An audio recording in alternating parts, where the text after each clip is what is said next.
Good day mga paps, samahan nyo pala ako mag-iwan ng bakas dito sa Mangaldan.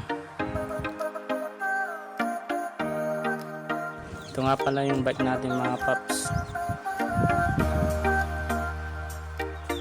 Abangan nyo hanggang dulo mga paps. Sa mga gusto pala huminga ng sticker dyan mga paps, taga dito lang ako sa Usyo Mangaldan, Pangasinan. Sa likod lang po ng Barangay Hall mga paps.